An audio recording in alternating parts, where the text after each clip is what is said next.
Hey guys, here's Katana and I'm back with a new video. I know I haven't uploaded this year like practically at all, but you know 2020 was a hard year, so let's just forget about that and get into this video and why you clicked. Because I decided that I needed to step away from social media for a while, and for me personally this is mostly Instagram. So I have a few notes, but let's start off with the documentary series, The Social Dilemma. I was like super late on this bandwagon and I just watched it 1.5 weeks ago, and after watching it I was like, oh my freaking lord. I've studied within the media business. I studied media and communications, and I knew most of the things they said, but some of the like tidbits I was like, what? That is so crazy to me.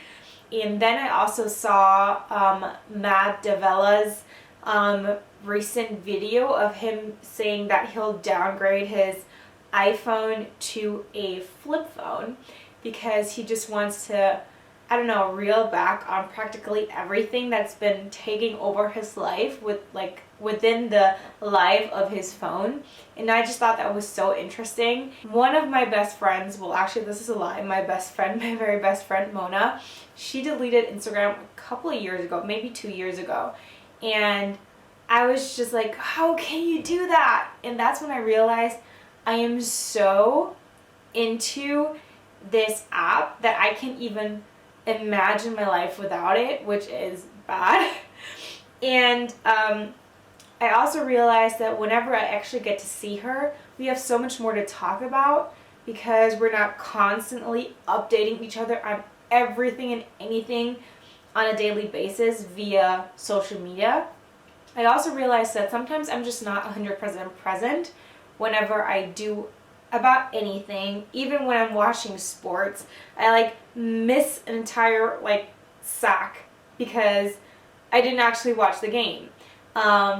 And that is something I really want to change. I don't want to be on multiple screens at the same time, and I thought a good idea would be to quit Instagram, at least for a little bit. So I had a few things that I've done over the last year.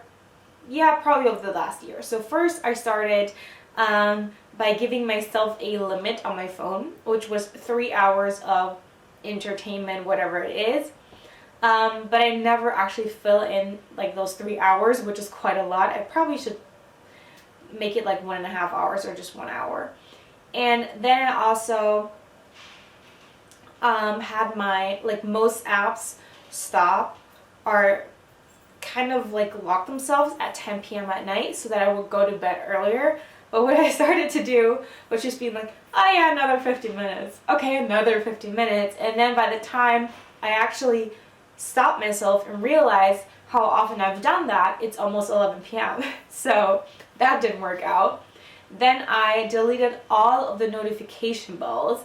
So I don't get any notifications really on my phone at all. So I don't delve into an app because I get one notification and then I just start scrolling or looking into it otherwise.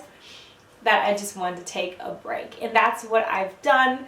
I took 1 week break and I was just like, I realized how much of an addiction it is because I just went to my phone without thinking about it, and then I was like, I should go to, no, I literally have nothing that I need to do on my phone. Why am I like already looking for something?